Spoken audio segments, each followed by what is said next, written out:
Hey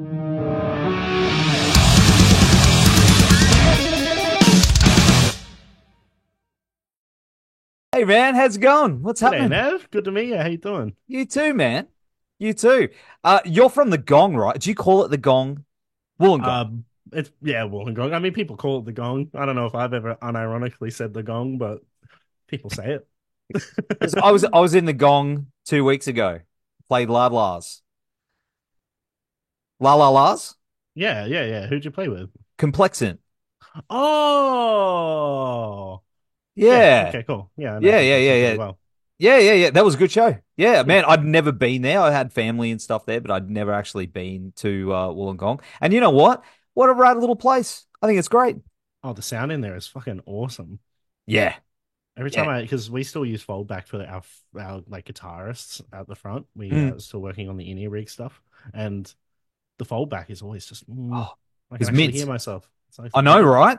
Like, and I could go anywhere. There's that third story, the balcony. I went for a run and stood up there and almost fell on my ass. But that's what that's what happens. One day someone will stage dive off of that thing. Hey, hey, maybe next time I'll get the courage to do that. But in the meantime, yeah, don't I won't do that, I promise. But anyway, how's everything going down there? Are you pumped for this new release or Yeah, fucking pumped. It's busy, but it's really, really good. With sitting on this fucking thing for so long, I'm so excited for people to finally hear the entire project and it's all out there and it's all done, and then we can move on to the next thing. man, because March 1st is when is it love hate? Is that Love we hate, yeah. love hate, of course. And this is your first EP after releasing singles. Mm. And you've got man, you guys have got like this great little body of work. And you've signed up with Unified last year, and it seems like it's all systems go for you guys. Like it seems like it's all come together for the start of the year. Are you feeling that as well? Oh yeah, 100%. It was like we before Prisoner of You came out. I think it was a year and a half before, like since the last release.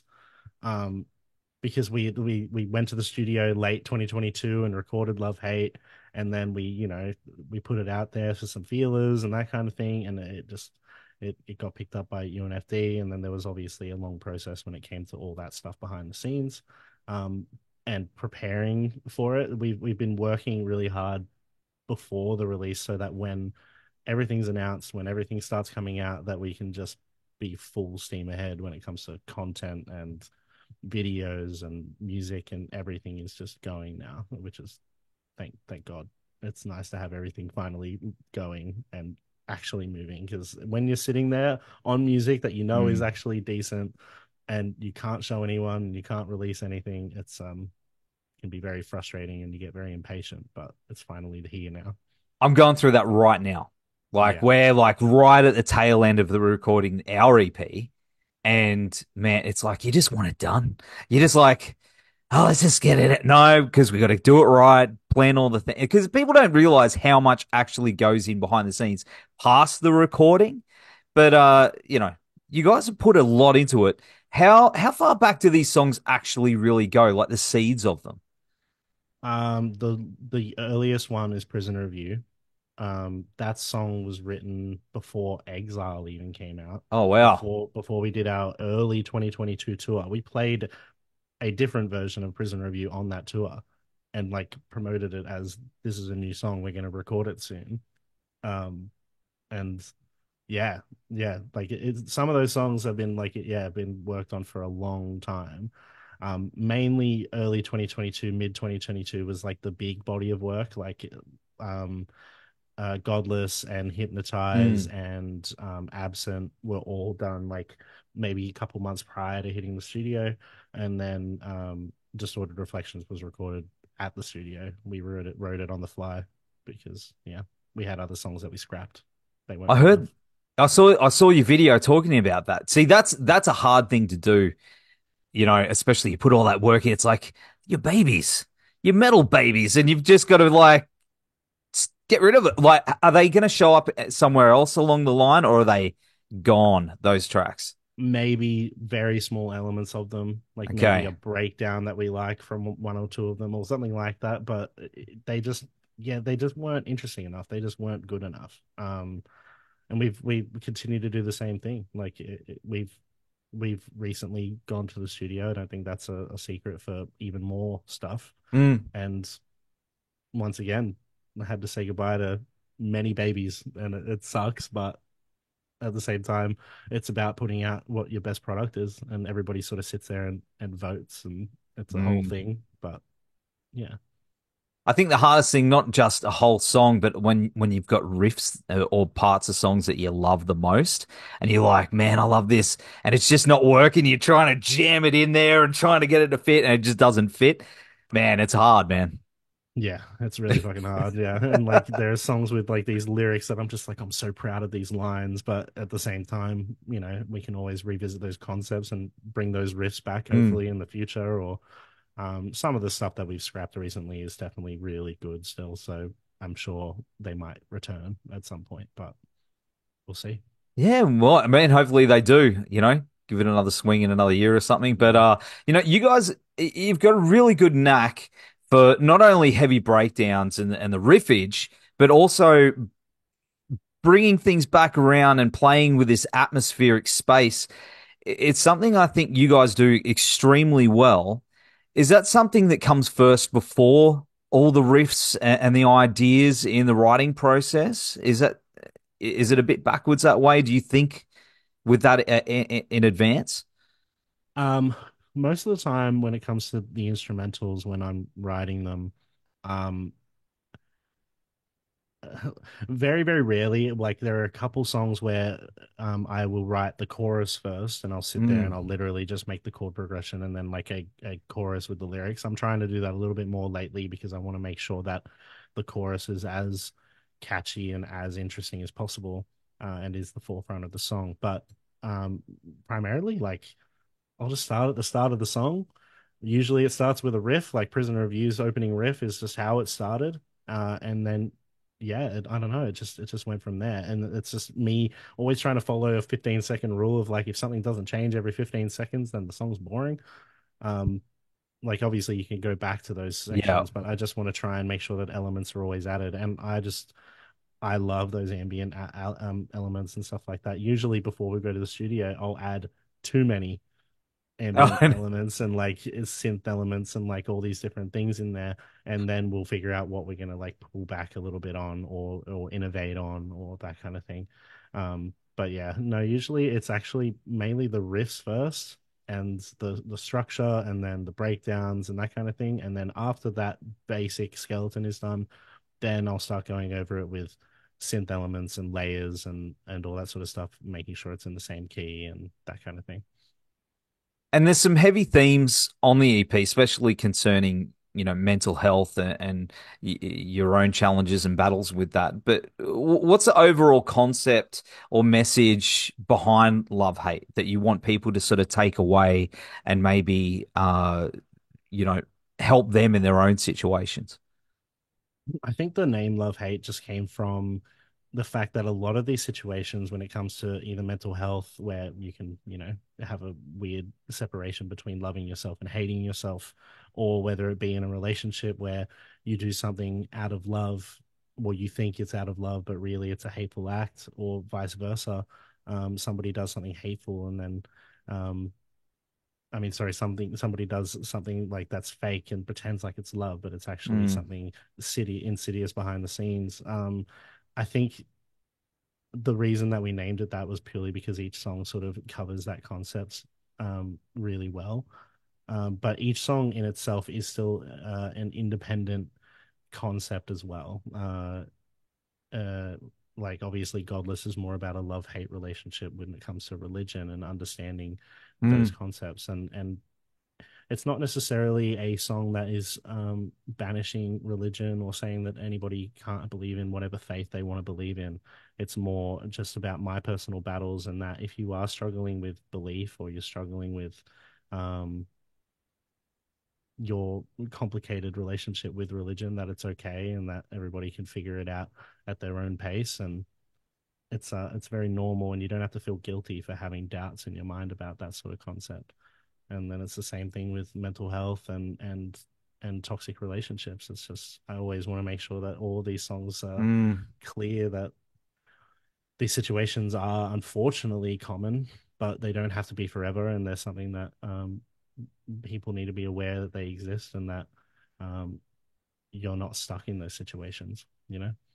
Absolutely. I think that's something that needs to be talked about because people get really stuck on those roadblocks of guilt and shame and things like that when it comes to those subjects and trying to move past it. So when people like yourselves, I write songs about it, I think it really does help people realize that they can move past those things because it's a hard thing to do, and Yeah. we're sure we've all been through that. So Yeah, I think it's important for everybody to like for somebody like us to come out there, and we intend to be a tough, heavy band, but at the same time be completely honest about our issues with depression or anxiety absolutely. or being manipulated by somebody or whatever it may be.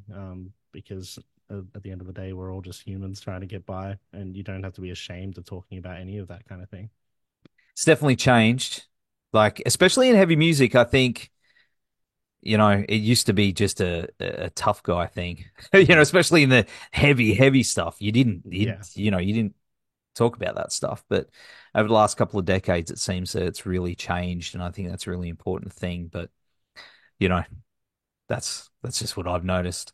Yeah, no, I completely agree. It's Yeah. nice to see that change. It's nice to see people just bearing it all out there, wearing their heart on their sleeve. I mean, what's the fucking harm? Yeah, that's right. That's right, man. And you know what? I love the artwork too.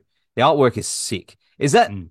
did you do that or an artist did that? Is it AI or was it drawn or An artist did that. I made up the initial concept of it with like the almost like using a yin and yang, but with a heart, to like symbolize the difference between love and hate and how it's sort of yeah. being infected by those two different elements. And then I drew a basic, terrible version of all of the veiny stuff coming out of the heart and it being a black and white concept. And then I sent it to our in-house art person here at UNFD, and they put their own 3D art spin on it and made it look incredible. Yeah, I'm really happy with it. It's awesome.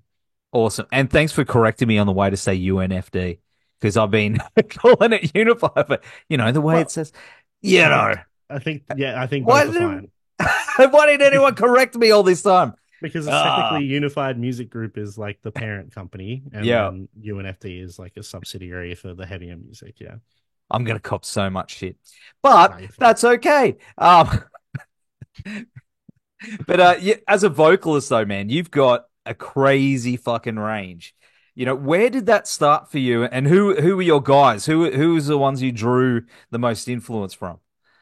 Oh, I mean, with my vocals, I never really had the confidence to sing. Like I did a little bit here and there at like music assemblies and music performances and that kind of thing, but I was always a guitarist first and foremost. Mm.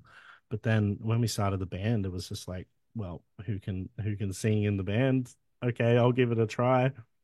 And it went from there. I've never had a lesson, which I am remedying now. I am trying to work on it and really actually treat it like an instrument now and care about it. But when it first started, it was just one of those things of I'm gonna try my best, and thankfully people like the voice and I've worked on it very hard on Yeah. making sure that it's at the level that I'm a bit more proud of. But yeah, I mean, in terms of influences, I don't know if there's necessarily any. I grew up listening to everyone from Bullet for My Valentine to Escape the Fate to A Day to Remember, and I just let my voice do what it wants to do and try not to emulate anybody else, because I don't think I can copy anybody else necessarily. It's a strange voice. It's like in between being Kellen Quinn and being a tough guy one. So I don't know. I just let it do its thing, I guess. I love it. It's awesome, man. Thank Like you. I really dig your voice. Like it is unique too, as you were I saying. Like appreciate that a because lot. a lot of people that when they start or they want to sound like somebody, they're heroes and stuff, and that'll sort of Mhm. guide them. But it's cool to hear that let it sort of take its own shape. And you got strength in there, man. You got some power, and that usually takes a little while for people to belt out with lessons and things like that. So I can't wait to hear what you do. If you're at that level now and you're, you know, learning some new techniques and things like that, man, you are gonna fucking sound so crushing. It's gonna be I, so cool. I hope so. That'd be Yeah, really cool. man. Yeah, working on Unreal. it. Yeah, that's cool, man. That's cool. And you've opened for, North Lane and Gravemind and you played the Unify off the record and a bunch of other stuff, man. Has there been a moment for you in one of those shows that has really driven your creativity or made you want to push harder as a musician to achieve your goals and where you want to go? Every time I see a band of that caliber perform, I go, okay, that's where I want to be. Like Mm. it's the dream. Like even if I go to a live show just without us playing it, like seeing a band like Polaris doing what they're doing, or anytime somebody mentions that their family's at a show, for example, I kind of almost get choked up. It's like I dream of playing to being successful and having such a voice and having your family come and watch this show and they're so proud of you and that kind of thing. That's just something that I've always dreamed of. And every single time we play with a band like that, they show me how much work and how much dedication it really takes. And it's just even just seeing Northlane most recently Mm. on that tour, I was just like, I had a talk with the guys and I was just like, okay, we're practicing even more now. Like, I want everybody to practice every single day. I want to make sure that we're as tight and as good at our art as possible because these bands are just working so hard and they're on this crazy level and I don't want to stop until we are even better than that. Hey man, it's a good goal to have, and I think you will. I think, man, you're making the right moves, you're doing the right things, you're writing the right songs. It's cool to see where you guys are headed. And if you I stick to appreciate where that. you're going, it's cool, man. Hey, I'm behind you, and Thank you. there's lots of other That means a people. lot. Yeah, Yeah, it yeah, really does mean absolutely. a lot. So, is there a band on your bucket list though that if they came to Australia that you'd be like, I want that support. Let's go. Who would that be? Uh, well, it was Wage War, but I think we unfortunately haven't gotten that. Yeah, future. But in the future, Wage War is hugely up there. Polaris is definitely up there. Uh, and then all the big hitters. We would literally. Oh, I can't even describe how much we would fanboy over I Prevail or like um even Error. We would absolutely love to play with Error. I mean, they are label buddies now, so it's which is weird to say. That's awesome. um, but yeah, just all of these bands. Obviously, the dream is to play something on the same bill as like Bring Me the Horizon or these bands that are doing crazy big shows and showing the world what this heavy music thing is about. But um, yeah, I think in terms of like realistic expectations and that kind of thing, we would love I Prevail, Wage War, Polaris, Era, that sort of thing. And what about overseas? Because Australia is really kicking ass overseas right now, like in Europe and the States. Australia's on the map, like 100%. Have you guys got plans to sort of, get on the plane, go over the ditch and show Oh, them how it's done? 100%. As soon as that opportunity arises, we will be there, hands down. We're just obviously looking for the right opportunity to get that. But as soon as we get some sort of offer, I can't imagine us not giving up absolutely anything to get over there and spread the music overseas. Our demographic, if we're talking about analytics and that kind of thing and statistics, like the US is a huge market for us. We know that metalcore is a big thing over there, especially Mm. our style with the clean vocals and all that sort of stuff. And then Europe absolutely loves it too. So yeah, absolutely, it's definitely something that we intend to try and do within the next year or two. And what about up here? You going to come pay us a visit up here on the Gold Coast or Brizzy soon? Or Definitely, yeah. We're working very, very hard on making sure that we play as many shows in Australia as possible this year. We want to make sure that everybody gets a chance to see us at least a couple times, and really show that we can record the music in the studio, but we can also perform it live and put on a performance that's even better than listening to it in this like on recording. So got dates locked in? no, not at this stage. And yeah, there are talks. Oh, I see, can't I know, I talk can about see. it. I'm looking at your eyes. You're going, no. I don't know what you're talking about. Change the Hmm. subject. Next question. Next question. Next question. I'm not answering this foolish business. Um, but hey, man, we're just keen to see you. That's for sure. Hmm. Especially if you come up, play. Hey, don't miss Gold Coast, or because we got Vinny's and we've got Mo's. Mo's is Yeah. sick. We'd love to see you come up and play here. I've never So heard of Moe's. Obviously, I've definitely heard of Vinny's. I yeah, would love to play Vinny's, but yeah. Mo's is Mo's is great, man.